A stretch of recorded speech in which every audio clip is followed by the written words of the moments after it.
doing a sound and video check.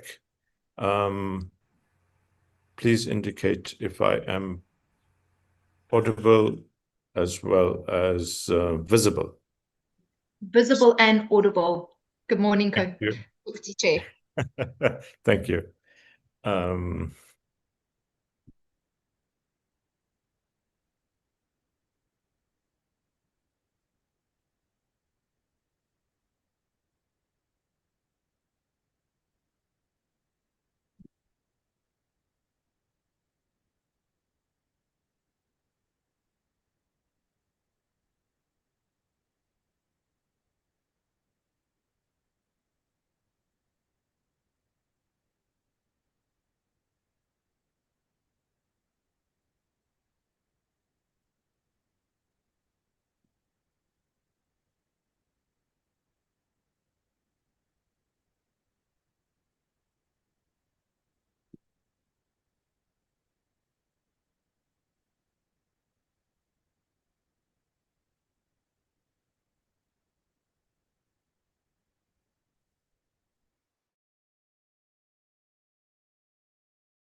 with a few minutes to go,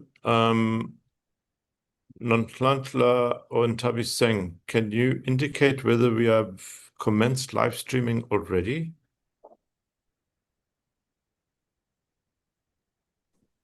Yes, Mr. Patel, we are live on YouTube.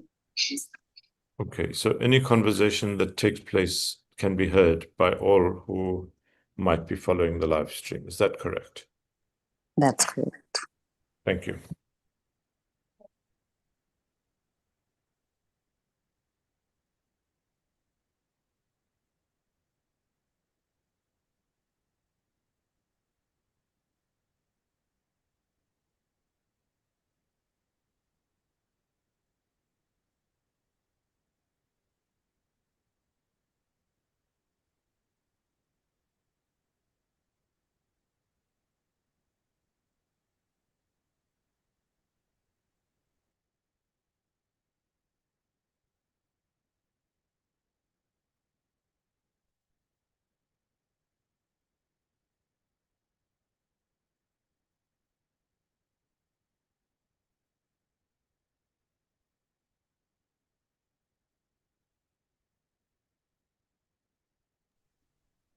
Sorry, just to come in there, I just wanted to clarify that we're not streaming yet.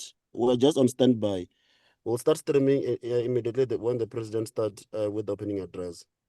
Thank you. Yeah, no, thanks. That's from, yeah, we got it from your side, yes.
Good morning.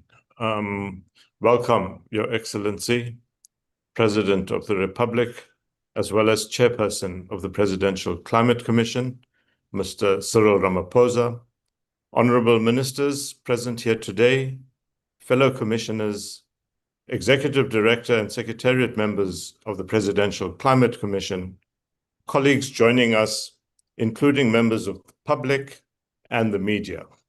Good morning.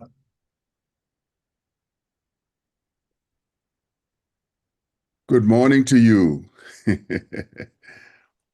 Thank you, Mr. President.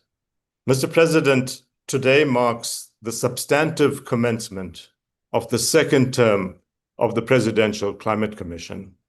Although we meet virtually, this is an important moment.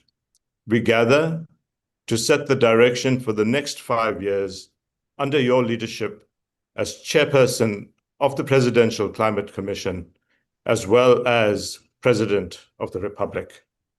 Let me thank you for appointing this second assembly of commissioners, this time under the Climate Change Act, enacted and assented by you in 2024.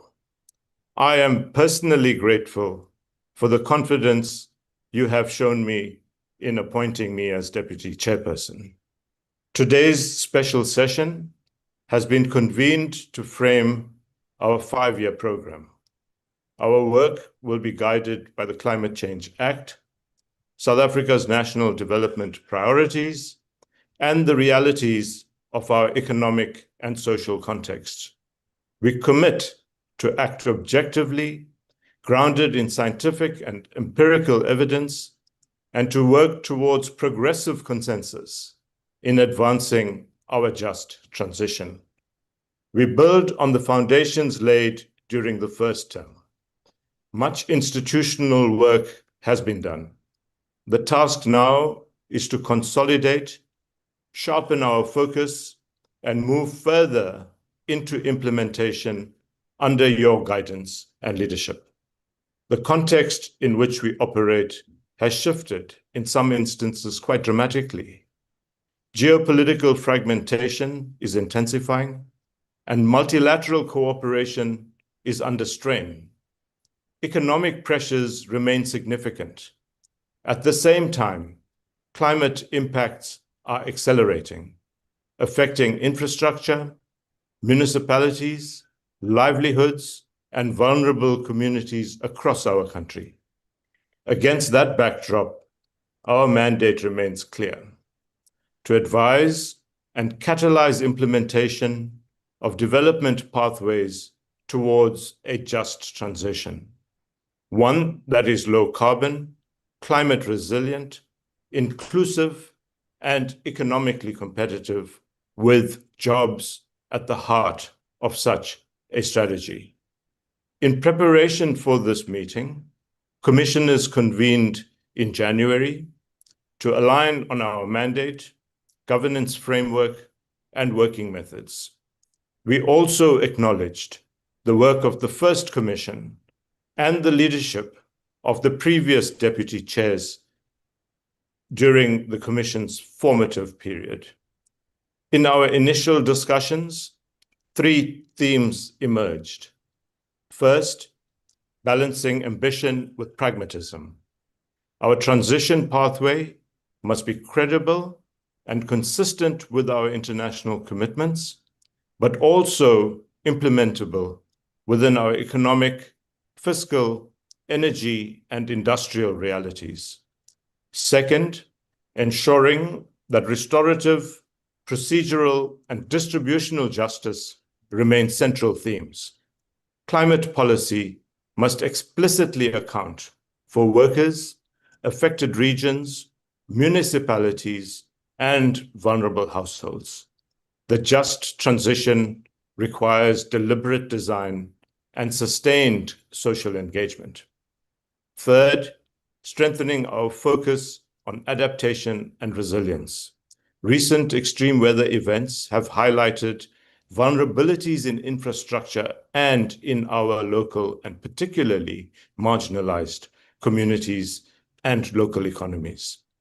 Mitigation remains essential, but adaptation must receive, in our view, equal strategic attention. Following your guidance today, Mr. President, we will refine these priorities and develop a focused 5-year program through our research, our working groups, and through our stakeholder consultations.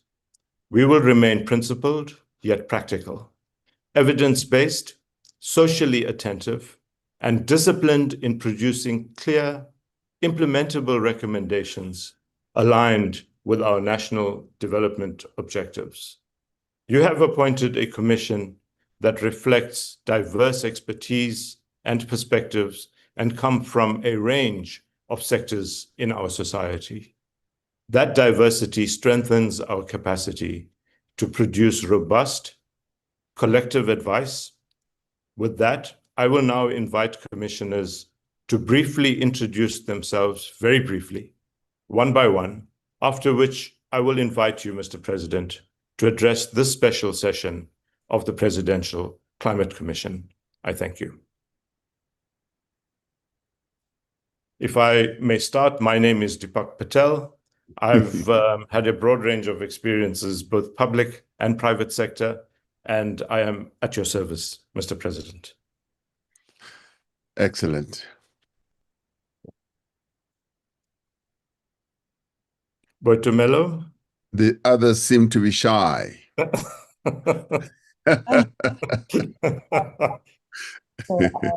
you very much, President, and thank you to yourself, Deputy Chair. Good morning to the commissioners on the call as well as the other colleagues. My name is Boitumelo Molete from the Congress of South African Trade Unions. I am a commissioner representing organized labor. Thank you very much, President. Brandon. Good morning, Mr. President, Deputy Chair, and colleagues present. Very honored to be here. I'm Brandon Abdenor from the Center for Environmental Rights. We're a public interest law organization representing at-risk and marginalized communities and individuals and pushing for strong climate action and a just transition. Thank you. Thank you. Catherine.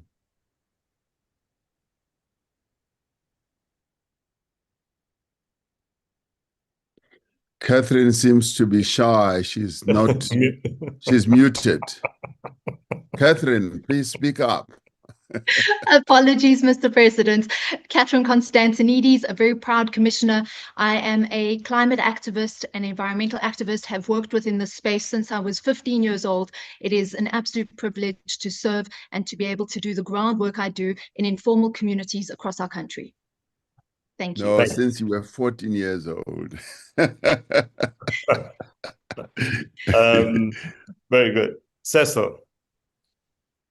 Good morning, good morning, Deputy Chairperson. Good morning, President Chairperson.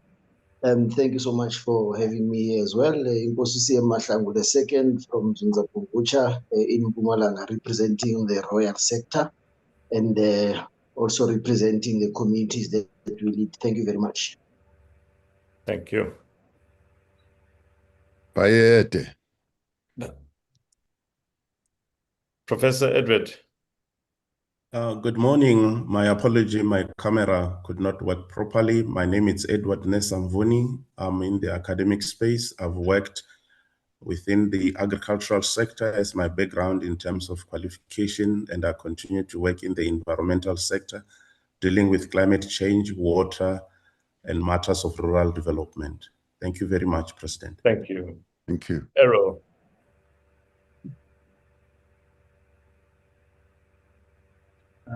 Greetings. Thank you so much, Mr. President. Thank you, Deputy Chair, fellow commissioners, and the Secretariat. I'm Andy Lemlambo from the Grassroots for Climate Action. I'll be serving on the civil society space and the Youth Caucus. Thank you so much, Mr. President, for always recognizing the role of civil society involvement. Thank you so much. Thank you, Andile. We have an apology from Professor Imran Valodia, Mr. President. He's had to travel abroad on an assignment. Joanne. Okay. Thank you. Morning, Mr. President, ministers and colleagues. I'm Joanne Yawich. I am from the JET PMU and I am a returning commissioner. Very honored to be able to serve on this commission again. Thank you. Thank you. Wonderful. Councillor Pukunsi.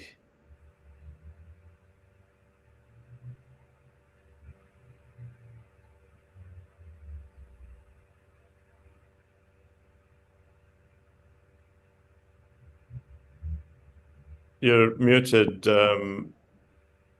Councillor. Yeah, councillors don't often want to be heard. They make too many speeches. Councillor Pukunsi, we'll come back to you. Kungeka and Jobe. Good morning, Deputy Chair. Good morning, Mr. President. My name is Kungeka Jobe. I work independently currently, but I've worked in private sector, public sector, and the civil society. And my domain expertise is in the area of sustainability, specifically biodiversity, climate, water, circular economy, and lately sustainable finance. Thank you. Thank you. Dr. Gallant. Good morning, Mr. President, ministers, and colleagues. My name is Dr. Muhammad Ridwan Khaland. I represent SEFSE, South African Faith Communities Environment Institute. My interests are climate change and sustainable development, as well as the keeping up of renewable energy. Also, I'm also interested in saving of water and the methods of saving water. And also, I am also concerned about our fishing resources and how we must sustain the fishing communities and the fish in the sea. And also, I'm concerned about deforestation, how we can keep our trees going. Thank you. Thank you. Thank you very much. Councillor Dr. Moya.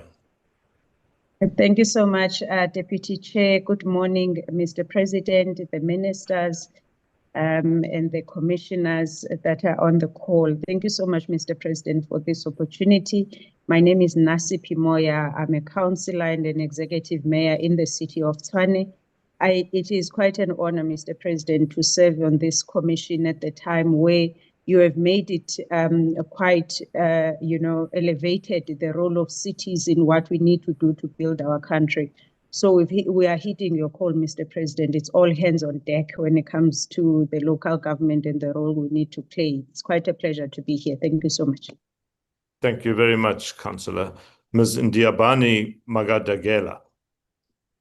Thank you so much, Deputy Chair. Good morning, Mr. President, ministers, and colleagues. My name is Ndiabani Magadagela. I'm the co-founder and CEO of Electric, where we deploy electric vehicles into logistics fleet to reduce emissions and improve operational efficiencies. My experience is in development finance, transaction structuring, and mergers and acquisitions. And my particular interest is in financeable pathways to decarbonize that will protect our competitiveness and jobs. It's an incredible honor to serve. Thank you so much. Thank you very much. Her Majesty Queen Neo Mopeli. Thank you so much. Good morning to all the commissioners and Dademe Presidente.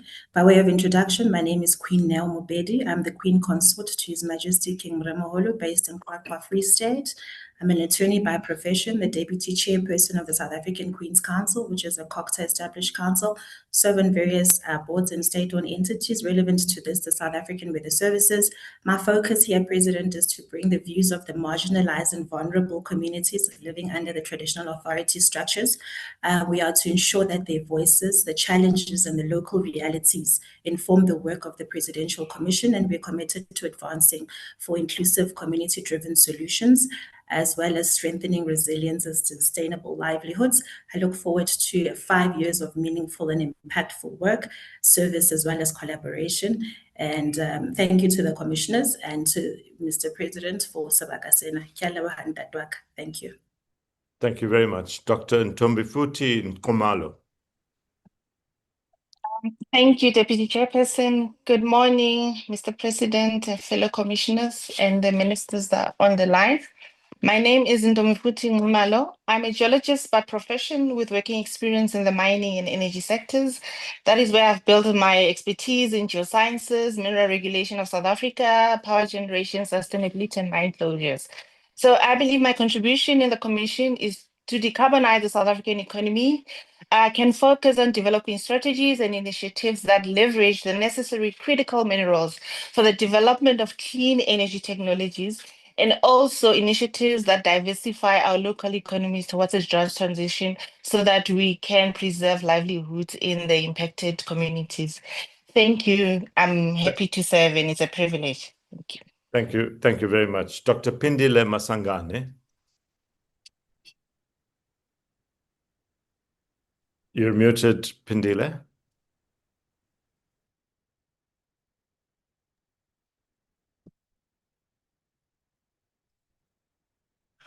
We cannot hear you, Pindile.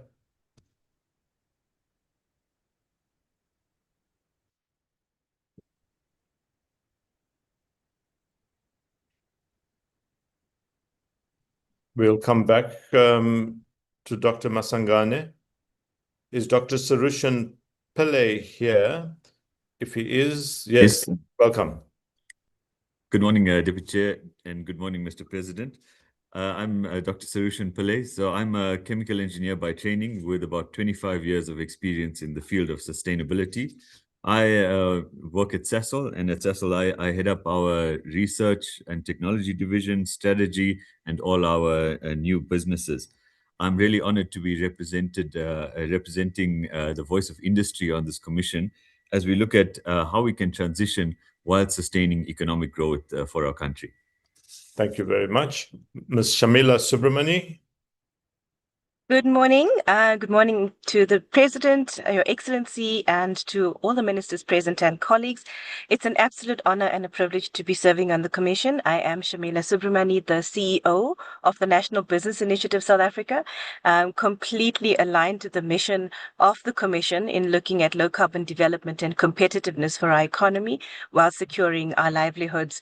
I'm very much looking forward to the implementation era of the Commission, my own background being strongly in corporate strategy and sustainability, but also closely aligned with the NBI's missions. And the President, you know, we also support the presidency on Operation Vulindlela. So very much looking forward. Thank you. Thank you very much, Shamila. Shamini Harrington. Good morning, Deputy Chair, and good morning to the President. My name is Shamini Harrington. I am representing the business sector. My experience resides in environmental science, and I've got about 25 years experience in climate change management. I'm also a returning commissioner, so really honored to be here again. Thank you. Thank you very much. Ms. Thandile Zonke. Good morning. Apologies, I'm having difficulty with my camera. My name is Thandile Zonke. I am a climate and energy campaigner, and I form part of civil society, where I'm also representing as a youth commissioner. Thank you. Thank you. Professor Tracy Lynn Field. Good morning, Chair, and good morning, Mr. President. My name is Tracy Lynn Field. I'm a professor at Wits University and the director of the Mandela Institute. And like some other commissioners here, I have a quarter of a century's worth experience working in academia and with civil society organizations in environmental, energy, water, climate adaptation law, and climate loss and damage. I am thrilled to serve on this commission, and I intend to serve in the area of monitoring and evaluation. Thank you, Professor. Mr. Wahid Hussain.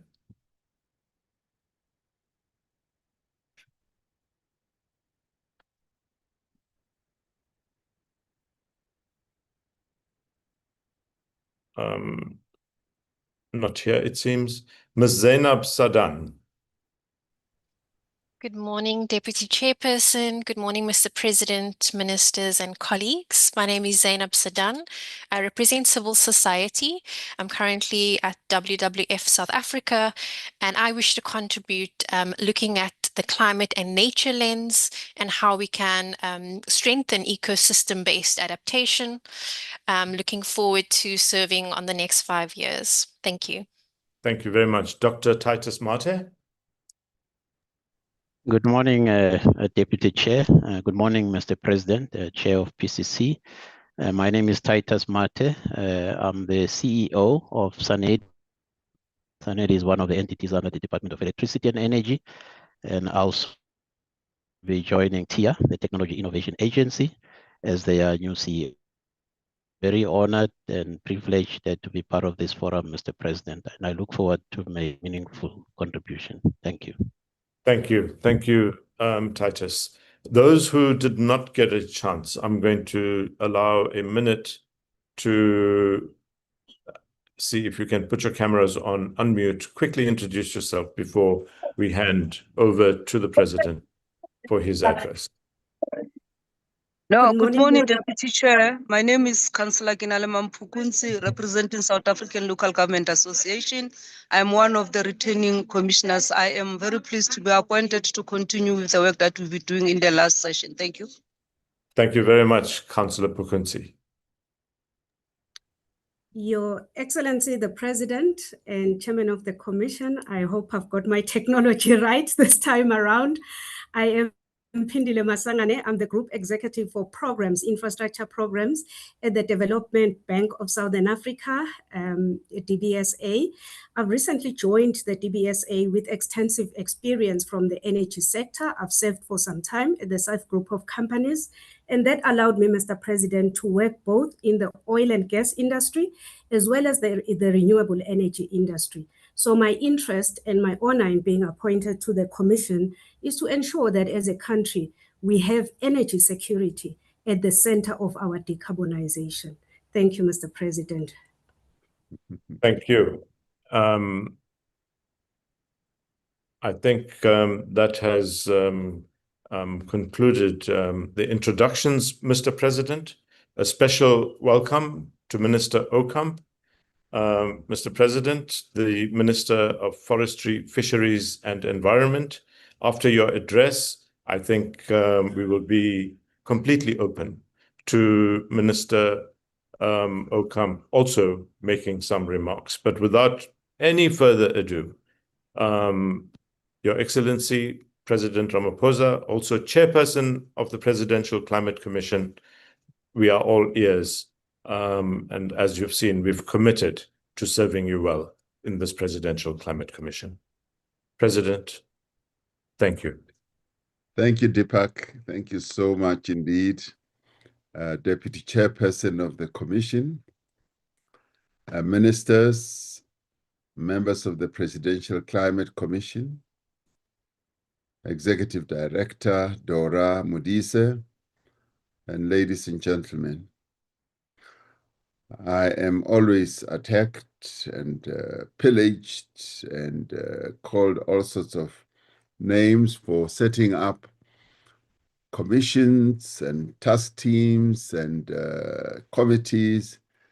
I must tell you that this is one commission that I am willing to be attacked for and called all sorts of names, because having a climate commission like all of you are is one of the greatest benefits that our country could ever have. I am not a geologist. I am not a corporate activist. I'm not a social activist like many of you are. And South Africa needs you. South Africa requires your skills, your knowledge, and your capabilities to address this challenge that we collectively face of climate change. So if you ever hear me being attacked for having set you up, just cheer and say, well done, President, because you are doing a just cause. You are involved in a just cause for our nation. I couldn't be more pleased by having all of you, and thank you so much to all of you for agreeing to serve the nation as we have to address this existential challenge that our country faces. Climate change is an existential threat to the future of humanity and to our planet. We are all required to act with others across the globe to ensure that we do not breach the 1.5-degree warming above pre-industrial levels. We must reduce carbon emissions at a pace and, in our case, at a scale that is appropriate to our national circumstances. We must also simultaneously climate-proof our development and our infrastructure while strengthening resilience and disaster management capabilities.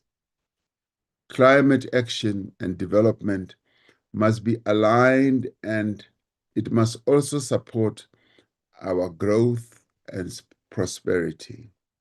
I spoke at length during the State of the Nation address and my reply yesterday about the growth that all of us as South Africans aspire to. But that growth must be underpinned by what we do with regard to climate change. South Africa is already experiencing the effects of climate change without any doubt. If anybody ever doubted that there is climate change, one needs to travel to the Eastern Cape, KZN, now of late Limpopo, Mpumalanga, and Northwest, and indeed the Western Cape. And the Free State, all our provinces are now affected by climate change. And these are predicted to increase rapidly as we approach the end of this decade and beyond. This could significantly impede our growth and our collective prosperity. It is likely to undermine our efforts to address inequality, poverty, as well as unemployment, the triple challenge that our country continues to face. Addressing climate change must therefore go hand in hand with improving living conditions for all our people. Those most vulnerable to climate change, including women, children, people with disabilities, the poor and the unemployed, need to be protected. And people living in rural areas where they do not have easy access to the best services and resources. We also need to protect workers' jobs as well as livelihoods. And I'm glad that we've got people from the trade union movement on this commission. South Africa has set ambitious goals for climate action, aiming to reduce greenhouse gas emissions and adapt to the impacts of climate change. As the Commission, our work is to ensure a just transition to a low-carbon economy while helping South Africa to become more resilient, strengthening our global competitiveness, and reducing poverty, inequality, and unemployment at the same time.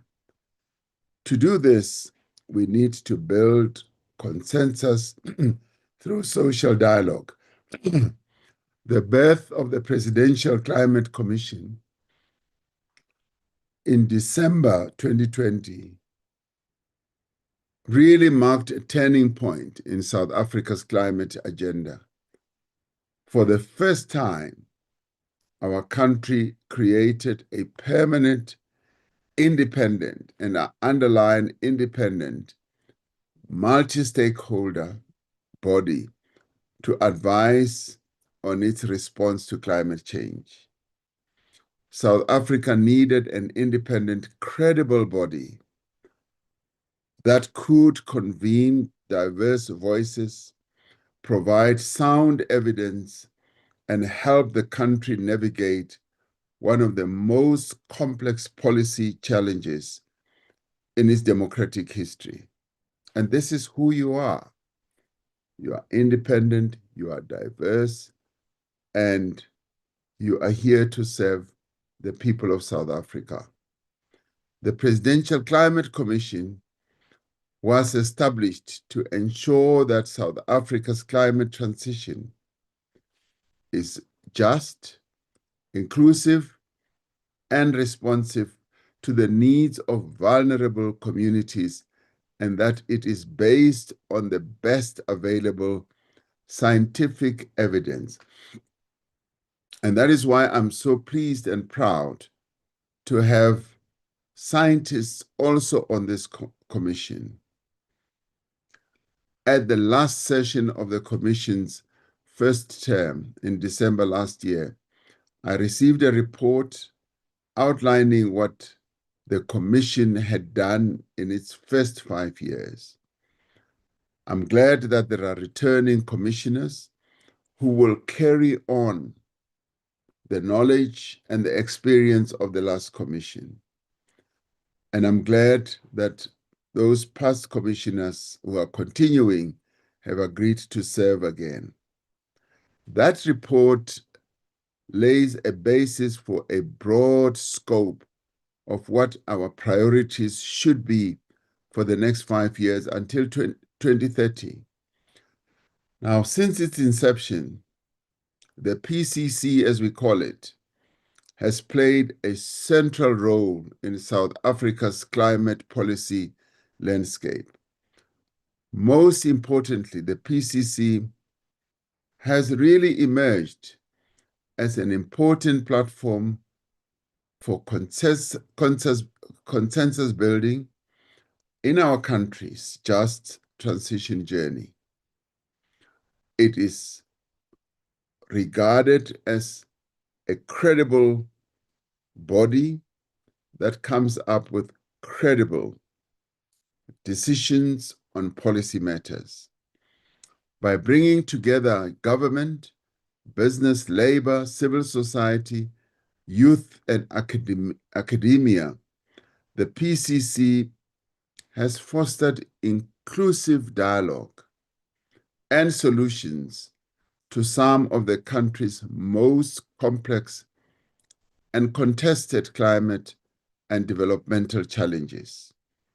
It has helped to align diverse interests we have in our country. It has helped to align all those interests around common goals, such as the phase down of fossil fuels energy sources.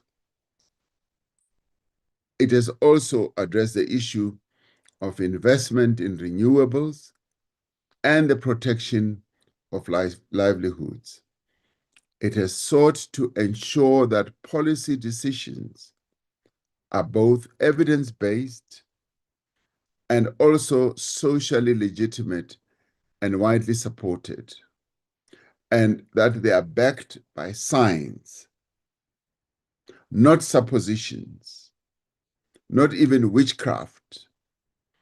The just transition is an opportunity to rebuild trust with communities and to deal with practical issues relating to jobs, local economies, skills, social support, and governance, amongst others.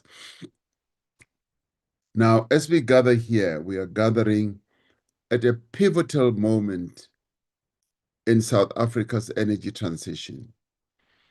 Energy security and climate action must be mutually reinforcing. A stable, diversified electricity system is the foundation of growth, investment, and job creation, especially as we propel our country towards green industrialization. The Just Energy Transition Partnership that we crafted with a number of international players, which, by the way, was the first in the world, unprecedented, must now move from commitment to delivery. We must also translate the pledges that have been made into visible progress on the ground.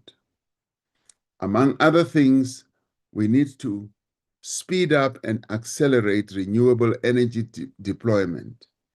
We must also strengthen and expand transmission infrastructure and enable storage solutions and create space for greater private sector participation, which should happen through innovative financing solutions. We look to this commission for guidance on how to ensure that our energy transition advances energy security for our country, while at the same time reducing emissions and maximizing the opportunities for our economy from a low-carbon transition. At the same time, commissioners, we look to the Commission for guidance on how our communities can adapt and be more resilient to the ever-changing and increasing effects of climate change. Our pathway to the targets set out in our nationally determined contribution, which we have submitted to the international community and to the UN, must reinforce growth. They must also address the issue of inclusion, as well as addressing our most important challenge, which is job creation. Now, as we continue to seek sufficient financial investment to reduce our carbon emissions, we must also increase the share of funding for adaptation. This is essential to secure the development gains the country has achieved.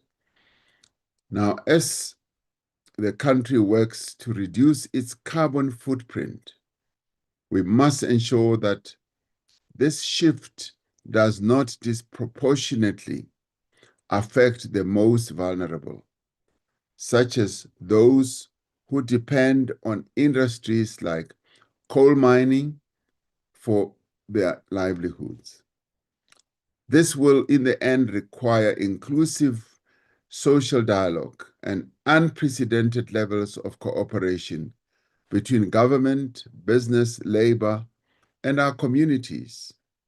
By bringing together voices from all sectors of society that you all represent.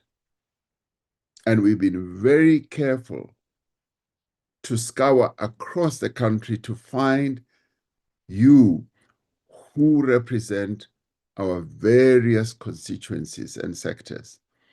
This PCC will promote consensus on the implementation of economic, social, and also environmental policies that we need to achieve our decarbonization targets. As this new commission begins its work, we should not leave important tasks unfinished. For example, we need to attend to the redevelopment of the community of Komati in Mpumalanga, who, in the aftermath of the decommissioning of the power station, were left with no economic recovery plan. We expect all government departments at all levels to continue to be cooperative, supportive, and receptive to the views of this commission.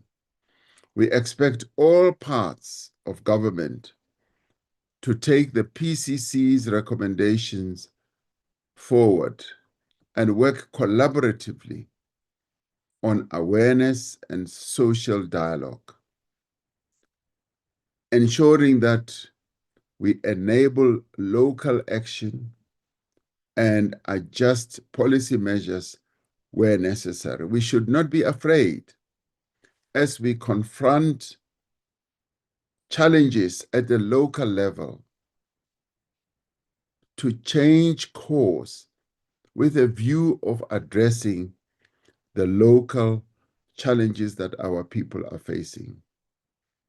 For the transition to be just and credible, it must be redistributive, it must also be restorative and procedurally just.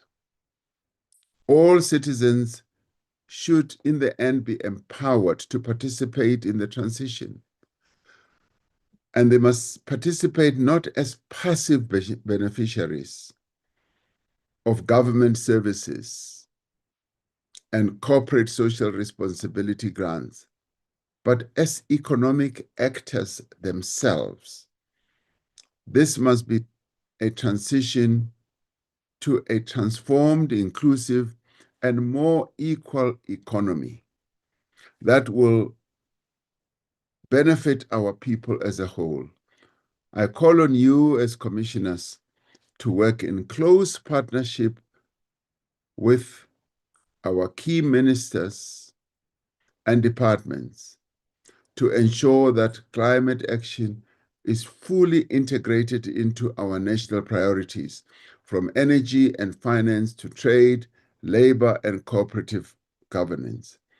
Through coordinated leadership and shared accountability and responsibilities, we can undertake climate action in a manner that advances development, protects livelihoods, and also unblocks new opportunities for our people.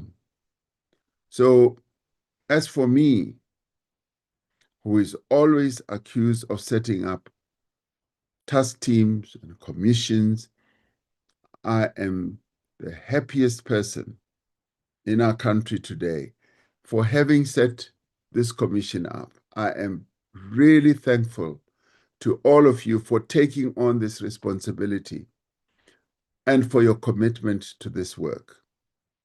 You are a diverse group of well-experienced people who will be able to do much more than what I could do, who will also be able to do much more than Minister Ocamp can do alone. And as I said yesterday, we must be a nation of builders, working as beavers, because beavers are builders who each know their role. Your role is to address climate change. My role is to provide the leadership. Minister Ocamp's role is to ensure that there is policy alignment. And Minister Godongwana is not here because he's working on his budget speech. He plays a different role.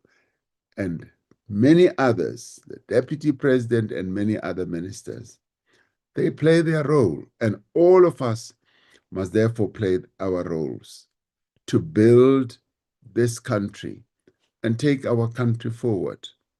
So I look forward to our continued efforts to contribute in the most meaningful way to global climate action and to build a sustainable and prosperous future for all South Africans. So that even as we stand on the world stage, and I often go to these climate change summits, as we stand on that, we must know that we stand there properly and fully armed by policy positions that have been properly crafted, backed by science, backed by the experience of our people, and also policies that take our country forward. So I want to thank you, Deputy Chairperson, and I want to thank you more especially because you will do the heavy lifting as the Deputy Chair, and I'll take the glory. And so thank you for taking on this task.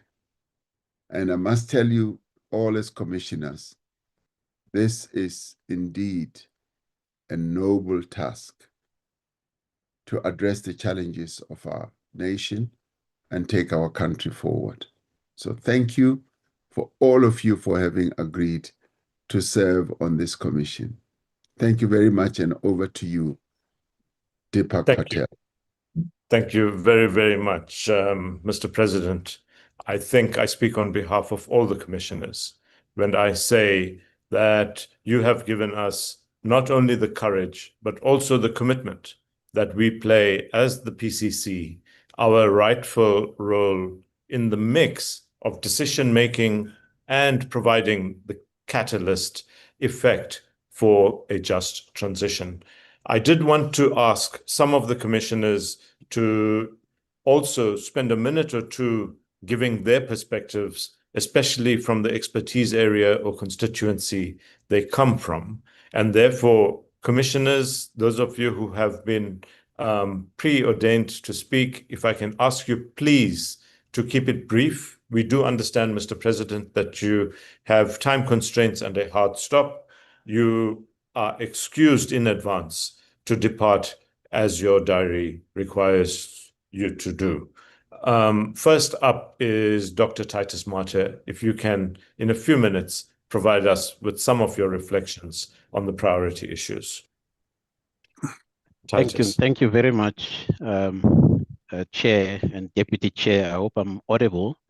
I've prepared you are not only audible, you are in the most desired place with the sea and the beach in the background. Wow, all of us would like to be where you are. It is technology, Mr. President. Yeah, I'll try and be brief, Deputy Chair. Maybe let me just quickly reflect before I go through my notes. What the President has just said. The climate change impact is already being felt. So the debate whether climate change is here or not, I think we must move past that. Transition must be just and inclusive. I think that's well received from you, Mr. President. Our decisions must be scientific and evidence-based. I think that's also a well-received message. And collaboration and consensus is key. You mentioned that government, business, communities, and academics must work together. I couldn't agree more than what you've just said there, Mr. President. But by the same token, President, let me just give credit to PCC. I'm a new member here, but PCC and yourself, your leadership and the minister's leadership in getting the climate change legislation in place. I think this has helped to shift from policy ambition to binding execution. And this is good progress. And we're beginning to see positive results. For instance, on the energy space, the energy policy coherence and integration, they recently gazetted the IRP 2025, which is well aligned with the NDC targets. And I was personally involved in that exercise. I remember the discussions that took place to align the IRP 2025 with the NDC target. This is positive development. This has led, of course, to the target of more than 40% of national energy supply from renewable energy sources by 2030. And again, this is very positive, but we must focus now on execution. It's well and good to have the plan and the target, but we need to focus on the execution. As you correctly pointed out, Mr. President, as we introduce these large volumes of renewable energy, we need to look at the transmission infrastructure as well as the storage to cater for the issues that are related to renewable energy. We've also seen very positive developments in terms of projects and initiatives to deal with the hard to abate sectors, the heavy duty transport, the iron and steel, the cement manufacturing, as well as petrochemicals and others. And hence we are seeing a lot of work being done around green hydrogen, green ammonia, green fertilizers, carbon capture, utilization, and storage. So as much as we've made progress, there are challenges, Mr. President and colleagues. The public and government, they are sometimes not informed based on scientific and credible data, and this needs to be addressed going forward. The net zero, the NDC target, and the CBAM, these are foreign concepts to the general public, and maybe to some extent some policymakers. So we need to make an effort to do the awareness, do the training, so that everyone is on the same page. It's not just us who are intellectuals who are talking about these concepts. And then, of course, Mr. President, the reality is that the public sector is seized with priorities, day-to-day priorities of just, keeping the country going. We've dealt now with load shedding. ESCOM has done a great job on that. But of course, they need to now focus on load reduction. There's now water shortages. There's also electricity cost issues. All of these things, they tend to take away the focus from climate change initiatives, and there needs to be a balance. There's issues of capacity and the skills that are required to drive climate change initiatives. We need to address that. There's also issues of socio-economic impact. I think you spoke about it. I do not think at this point in time we've got a clear and visible economic regeneration of communities that are affected, the coal-dependent communities that are affected by some of the initiatives. I think we need to pay a lot more attention on that going forward. So in closing, Deputy Chair and Mr. President, I think we are making the right moves. We are moving in the right direction. We must, however, as you correctly pointed out, Mr. President, recognize that we're still a developmental state. We've got issues of low economic growth, issues of jobs, issues of unemployment and inequality, and we need to address such issues going forward. Thank you very much, Deputy Chair. Thank you. Thank you, Titus. I'm going to appeal to the other commissioners to be extremely brief. We don't want to have to release the president midway in this presentation. And I also want to give a minute or two to Minister Okamp. Ms. Tandile Zonke, 2 minutes, please. Good day, Mr. President, and thank you for the opportunity to address you this morning. Across the country, both urban and rural municipalities are grappling with climate and energy issues. If the just transition is to truly succeed, it must be grounded in the lived realities of not only urban communities, but also rural communities. Raymond Mhlaba municipality is one of many municipalities facing a deepening infrastructure crisis. Their roads, stormwater systems, bridges, and public facilities were not designed for climate volatility. Recently, even moderate rainfall brought the town of Edigeni to a standstill. This is not an extreme climate event, but rather a warning to all of us. If the just transition is to succeed, it must be spatially inclusive, grounded in these lived realities. Rural municipalities cannot be peripheral to national planning. They're implementation sites for resilience, economic diversification, and social stability. Climate change is no longer a future risk. It is currently a governance and service delivery crisis unfolding now in both urban and rural South Africa.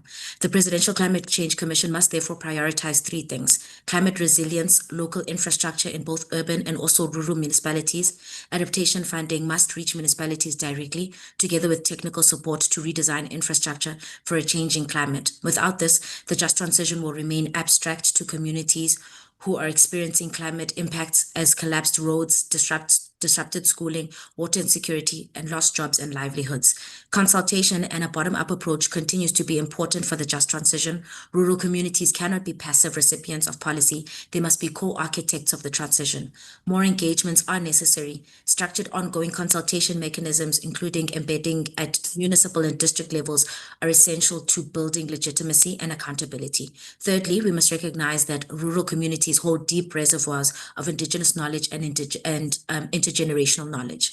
Farmers, gogos, traditional leaders, and local cooperatives understand land stewardship, water systems, and adaptive practices developed over many years. This knowledge must inform the national transition planning, not sit at the margins of it. A just transition is not only about decarbonization, it is about resilience, dignity, and participation.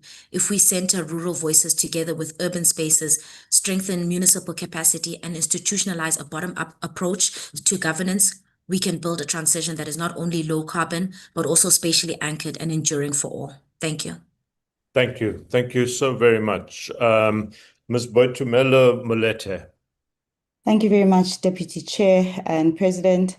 As a returning commissioner, it is an honor to be able to continue the work of the Commission. This new term of the Commission finds its foundation from a very successful and principled term where the PCC framework, Komati assessment, and several other policy briefs were developed to guide us. The core task before us as this cohort is to allow our work to find its expression in the focus areas that we will be focusing on. South Africa's transition must be firmly anchored on economic restructuring and sustainable development. Climate action cannot be pursued in isolation from industrial policy, localization, and the creation of decent work. Our first strategic priority should therefore be to ensure that low carbon initiatives and investments are deliberately linked to domestic value chains and sectors, industrial development, as well as measures to ensure that we are achieving decent work outcomes. Central to this is a coordinated national skills strategy and one that is prioritizing large-scale skilling and upskilling of workers, anticipates future labor market needs, as well as equips young people and women to be meaningfully involved in the low carbon and climate resilient economy. Second, the pace and the scale of the transition must be responsibly aligned with credible labor market adjustment measures, ensuring that workers and communities are not left vulnerable or pushed into destitute. Skills development must be accompanied by social protection measures and strengthened social dialogue so that workers are not passive recipients of change, but active participants in shaping it.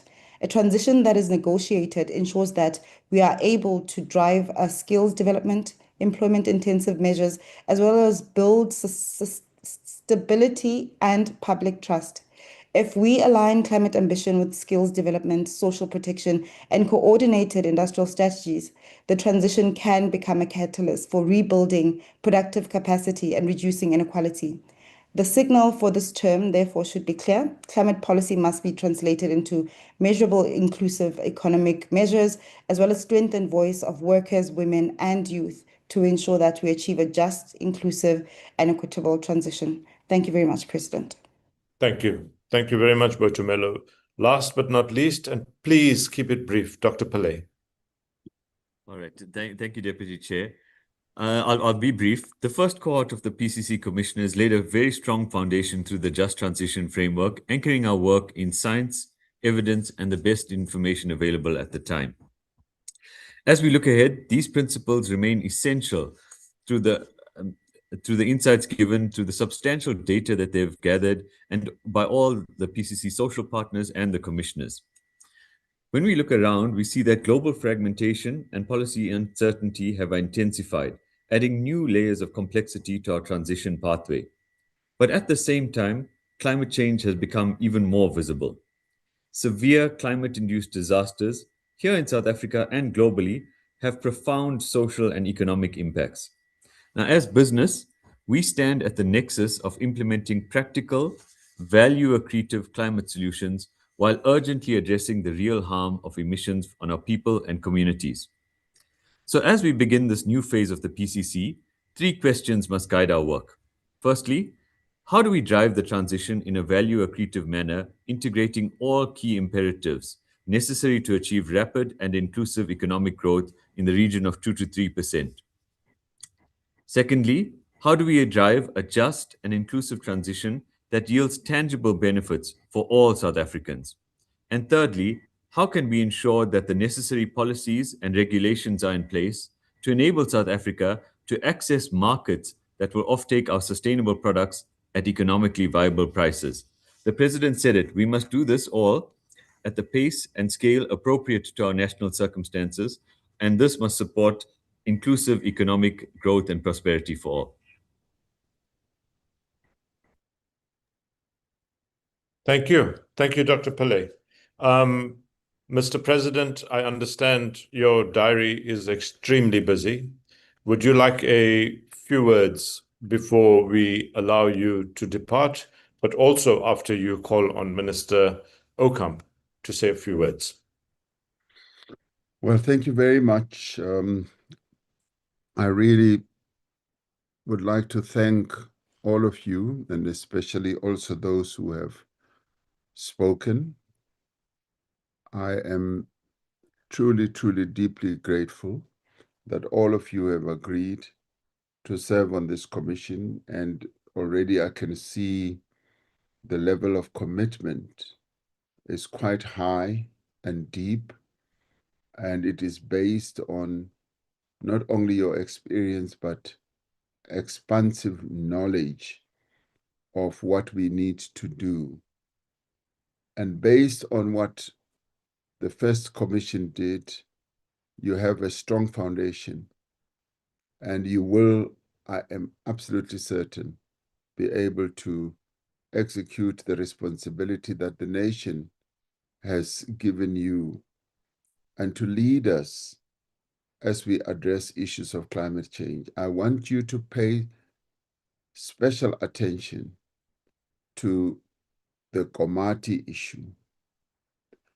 We set that up as a model, and we need to perfect that model, because we've got a number of fossil fuel power stations that have reached the end of their life, that will need to be shut down in time to come. And we cannot do that without focusing on what we have determined to do, which is a just transition. So the just transition that we have committed ourselves to must be seen in effect at the Komati community area. They must have a sense, and indeed all South Africans must have a sense that indeed transitioning from fossil fuel energy generation to a future which is based on justice, inclusion, and proper renewable energy landscape must happen there. So therefore, I would like to engage you all in ensuring that we build a model that will be seen globally also in how we transition. We were, as I said earlier, the very first from the starting blocks when it comes to a just energy transition investment process. Let us therefore be the very first, or among the first, because others have done it, by the way. And Deputy Chair, you may want to take time with some of the commissioners or all, depending on our budgetary capability, to go and look at what others have done around the world. I have not yet had the opportunity to go to other areas. I've often spoken to other heads of states who tell me that they have executed just energy transition, and we need to go and study and see exactly what they have done in terms of transitioning justly for the workers, for the communities, and for the local economies, and in the end, for energy security. So let's do that. So I'm really, truly grateful. I am sorry that I have to depart, but I leave you in the best of hands. You as Deputy Chair, and also Minister Okamp, who is on his first tour of duty as a minister, capable, willing, and energetic to tackle the issues that we as a nation are having to deal with. So please allow me to call on Minister Ocamp to put his views across as I depart. Thank you very much, Deputy Chair. Thank you. Thank you, Mr. President, and our esteemed chairperson of the Presidential Climate Commission. We really value your insights, your commitment, your support, and your time. Thank you very, very much, Mr. President. Thank you. Thank you. Honorable Minister Ocamp, we congratulate you on your recently acquired portfolio. Clearly, you are heading a portfolio in government that is absolutely critical to not only support us, but also to give us the strength to pursue a climate agenda under very complex and sometimes difficult circumstances. We welcome you both to your portfolio and want to give you honorary status as a key part of our commission. The floor is yours, Minister. Thank you very much for the opportunity, Mr. President, Deputy Chairperson, Ministers and Commissioner. Mr. President, I just firstly want to say to you that with this commission, you're not standing alone. I will also defend you on this. It will be an honor for me. Mr. President, Mr. Deputy Chairperson, it really is an honor for me to address this inaugural meeting of the second Presidential Climate Commission. We are gathered here today not only to continue the work that was begun by the first commission, but also to renew our collective resolve to confront climate change, which is one of the greatest challenges of our generation. Mr. Chairperson, the science is clear. Our country is warming at a high rate. Communities across South Africa are already feeling the strain, from protracted droughts in the area in the north of the country and shifting rainfall patterns to devastating floods as well as coastal erosion. These are not distant threats, Mr. Deputy Chairperson. They are realities demanding urgent, sustained action. Climate change is not a hoax. It is real. Anybody that says that climate change is a hoax must just go and have a look at Mpumalanga, Limpopo, the KwaZulu-Natal, where we had devastating floods that took place in the recent years. And what is worrying is that it is occurring more frequently every single time. We can just go and have a look at the veld fires. Climate change is not a hoax, and we must work together. Our response must be rooted in the two complementary imperatives of firstly mitigation and secondly adaptation. And these two are definitely complementary, as you also said earlier today, Mr. Deputy Chairperson. We must accelerate our transition to a low carbon, climate resilient economy that secures energy for all, whilst also reducing carbon and climate resilient economies, that also reducing and unlocking green jobs. At the same time, we must strengthen our adaptation and resilience, particularly in vulnerable communities. We saw that again with these floods. It is the vulnerable communities that are the largest and biggest affected by that. Though their livelihoods depends on our forests, on our oceans, and on our natural ecosystems, but they are the largely affected by these climate change. When these floods come, when these veld fires come, they are unprotected, and we've got to have their interests at heart. This second commission carries a crucial mandate to deepen collaboration across government, across business, labor, and civil society to ensure that our just transition is both equitable and inclusive, and to translate policy into measurable impact on the ground.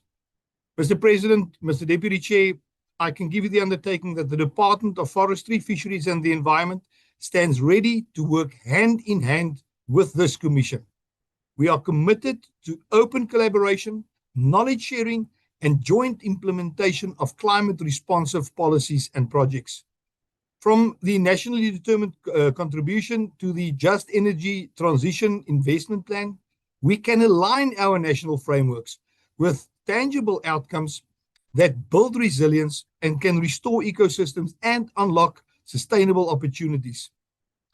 I want to close off by then saying that this second commission must be a platform of partnership, a space where government, labor, business, and civil society can unite in one purpose, guided by science and anchored in justice and driven by collaboration. We can secure a climate resilient and inclusive future for all South Africans. Let this commission serve as a bridge then between the vision and the implementation. Talk is cheap, money buys the whiskey. It must be guided by evidence, and it must be grounded in justice and driven by a shared belief that sustainable, prosperous, and climate resilient South Africa is within our reach. Together, we can turn this moment of crisis into a moment of opportunity, and I'm looking forward to working with this committee. Thank you very much. Thank you. Thank you very, very much, Minister Okamp. I also want to use this opportunity to recognize two other ministers. Thank you so very much for joining us in this inaugural special meeting of the PCC under the guidance of the President, Minister Manamela of Higher Education and Training, as well as Minister Nchaveni from the Minister in the Presidency. Welcome. We are very privileged and honored to have you present. I am also mindful of time, and so ministers, you are more than welcome to remain for the rest of the agenda. But what we do want to do is go into some reflections based on the inputs we've received from the President, as well as from you, Minister Okamp, and begin the task of setting our priorities for the coming period. Thank you very, very much. I think following on the President's remarks, supported by Minister Okamp's remarks, it becomes quite clear that the Presidential Climate Commission in the second term will have the task of not only continuing the good work that was done during the first term of commissioners, but also begin the process of substantial implementation and catalyzing effective policy articulation as well as alignment as we give impetus to the just transition. I would like now for commissioners to reflect on and contribute from their point of view what they consider to be the substantive and focal points for the Commission's term starting now. I invite commissioners to make their contributions now by raising your hands, and I will call on you to speak. Thank you.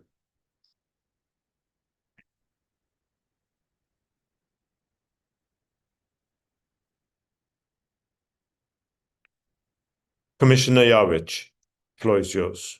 Thank you, Chair. I think that we have had an incredibly inspiring input from the President that I really did think covered the full gamut of the issues related to climate change.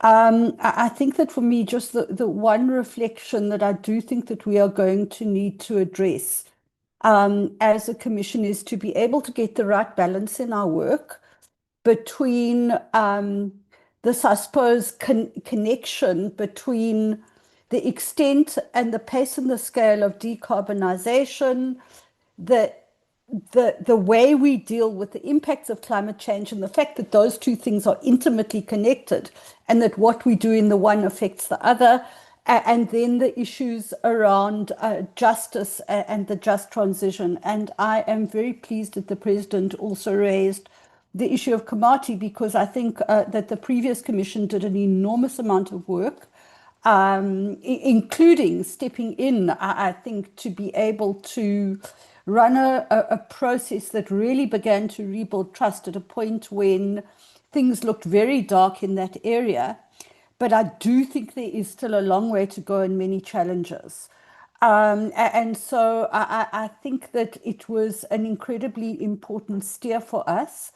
And I'm hoping, one doesn't want to say, well, let's just blindly take forward what was done in the previous commission. But I do think that some of that work about what the just transition means in practice, and how one looks at local development and climate justice are going to be critical issues for us to address as a commission. Thanks. Thank you very much, Commissioner Yawich. Could I have Commissioner Molete now? Thank you, Deputy Chair. I absolutely concur with what Commissioner Joanne has indicated. But I think what's different from the previous commission and President highlights is the importance of knowledge sharing and information exchange. We have been able to participate in UNFCCC processes, and I think President is now mandating us to go find more evidence of what other countries have done so that we can enhance our own domestic experience.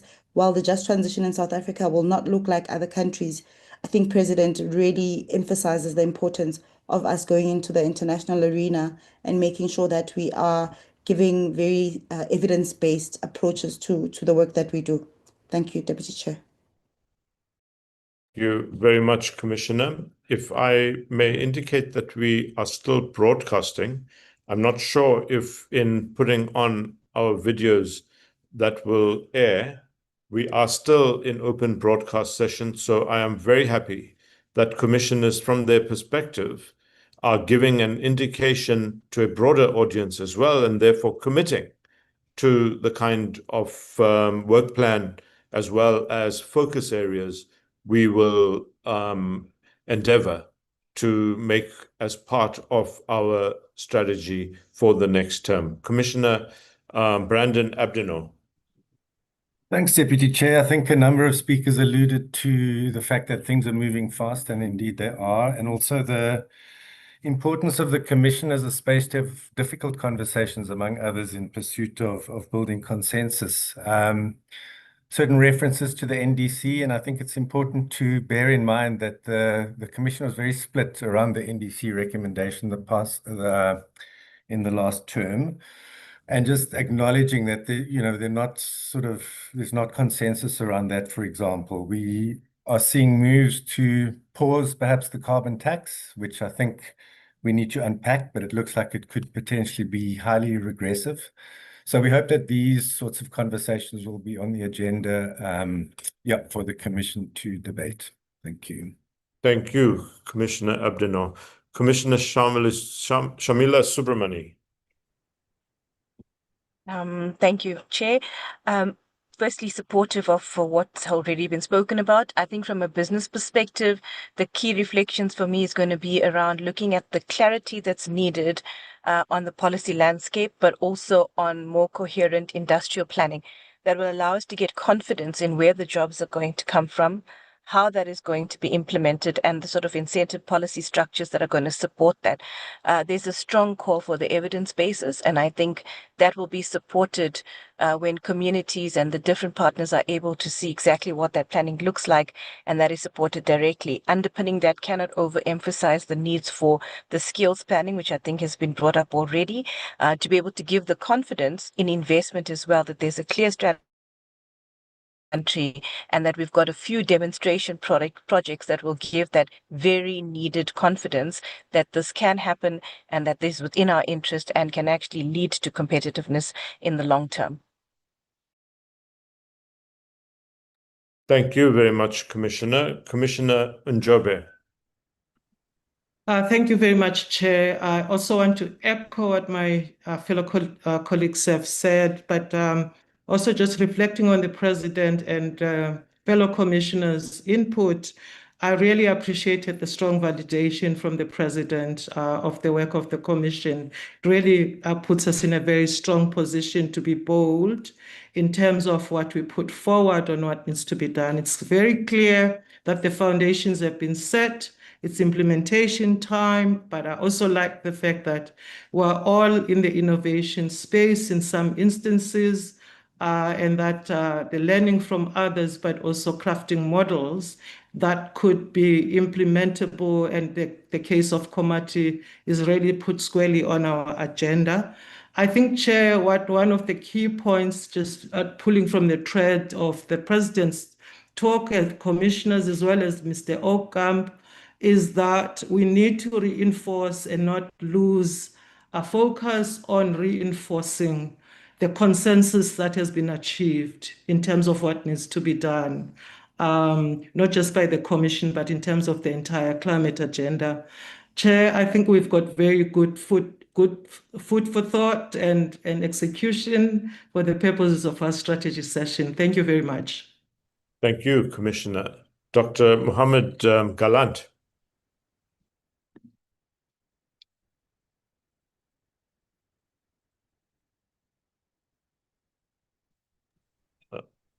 You need to unmute, please.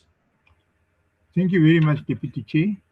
I very much appreciate the President's commitment for transforming from carbon energy to renewable energy. And I think I once just mentioned that this means that there will be job creation for many South Africans. And I think what is important, what I'm thinking is that we must now start to train personnel who can uphold the renewable energy sector. Thank you.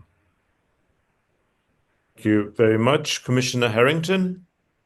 Thank you, Deputy Chair. I think just in terms of reflecting on what the President has said, I think we have an important task this year, or the next 5 years, I should say, to help South Africa navigate a path where economic resilience and climate ambition reinforce each other.